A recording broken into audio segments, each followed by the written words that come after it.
A centralidade do problema brasileiro é fundamentalmente um problema de educação. Nós temos assim uma deficiência de autoconhecimento enquanto brasileiro, enquanto país, enquanto nação. Então isso nos deixa à mercê das circunstâncias.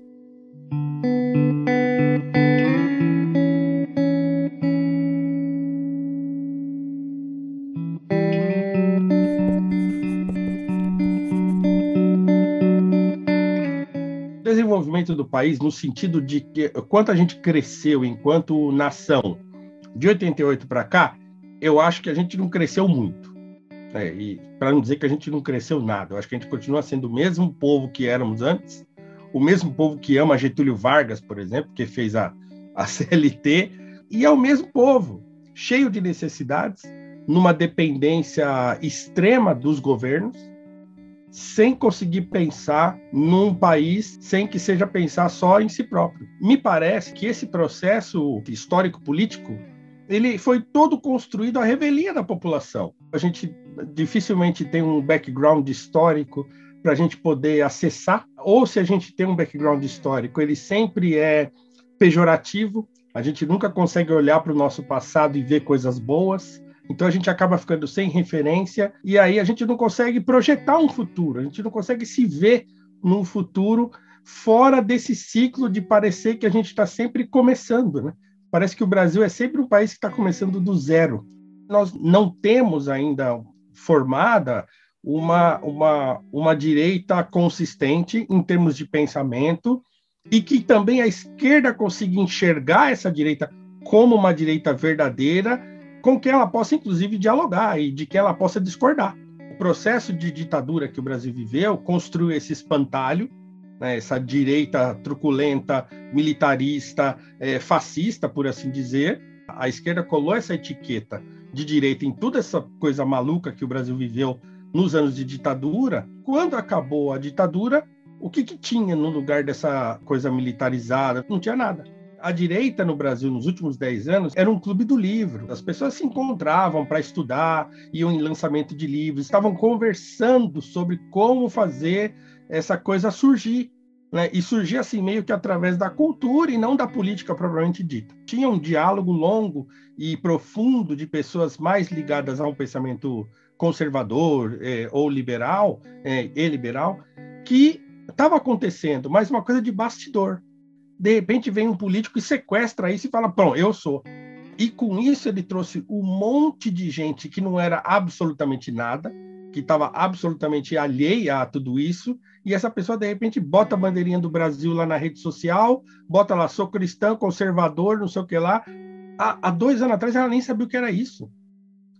Então, quer dizer, a gente saiu de uma não-direita, da inexistência de uma direita política, digamos assim, consistente, para uma loucura, para um negócio que não tem absolutamente nada a ver com essa tradição que um dia foi muito bem conhecida no Brasil. Claro que a esquerda no Brasil ela tem um processo, digamos assim, político-cultural quase hegemônico na formação do pensamento brasileiro já há 50 anos. Se você entra na faculdade hoje para fazer sociologia, filosofia, história e tal, você não conhece um autor conservador. Ninguém te é apresentado. Quando te apresentam já com um carimbo de fascista, alguma coisa assim, que é já para você jogar fora. Então a gente acabou crescendo e sendo formado sem essa referência de diálogo. E aí na política também não tem. Uma pessoa que é hoje, que está mais à esquerda, ela sequer conversa com uma pessoa liberal. Ela fala, não, você é neoliberal, você não tem conversa com você, porque você está a serviço dos interesses dos grandes banqueiros, dos rentistas e coisa e tal, o que não é verdade. O pensamento liberal poderia contribuir para o Brasil. Será que a gente não consegue um avanço se a gente não diminuir um pouco a máquina do Estado e entregar um pouco mais de liberdade para os indivíduos? Né? Aquilo que o Rebouças chamava de liberdade individual e espírito de associação. Se tiver essas duas coisas, a pessoa vai. Do ponto de vista conservador, por exemplo, reconhecer esse conservadorismo meio incipiente do povo brasileiro, mas compreendendo o que ele significa. Todo conservador crê numa ordem moral duradoura, ou seja, o ser humano não é causa de si próprio, há uma coisa atrás dele que é uma história, que é uma tradição de erros e acertos, que ele deve olhar e observar antes dele tomar as decisões do presente. Perceber que o brasileiro reconhece isso, que ele é avesso a grandes saltos de mudança de status, e ele crê muito no esforço individual, que eu ouvia do meu pai, que todo mundo ouvia antigamente. Não, vai lá, faz, vai para cima. E ele ainda usava uma frase que ficou marcada na minha história, que é: forças extraordinárias virão ao seu encontro. Não fica preocupado se, porque o racismo não vai deixar, porque eu não vou conseguir, porque eu não tenho dinheiro. Começa a fazer. Essa ideia de superação das dificuldades nos brasileiros era uma coisa mais ou menos natural. E aí isso vem sendo substituído gradativamente por um pensamento de reparação histórica, por exemplo. E aí o brasileiro não reconhece isso, fala assim: mas como assim? Né? De onde vem isso e tal?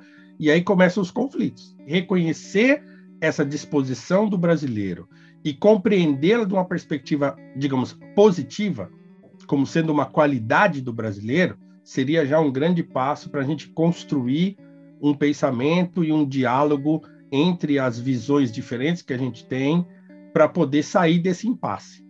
A gente precisa reaprender a perceber o diferente, né? A construir no dissenso, né? A construir olhando para o outro como alguém que pensa diferente, mas que é igual a mim ao mesmo tempo.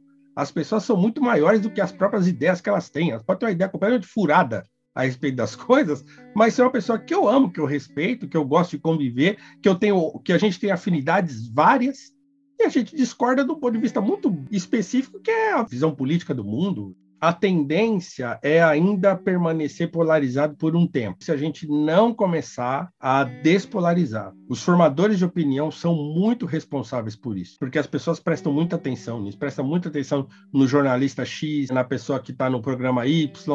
Se os políticos não serem agentes de despolarização, então precisa mudar, precisa chegar gente nova, precisa chegar gente com outra cabeça, disposta a conversar. O Brasil também está sofrendo um efeito de coisas que estão acontecendo no mundo todo, né? Encontrar uma ordem de diálogo num mundo que está em processo de incivilidade, está todo mundo ficando maluco, é muito difícil, né?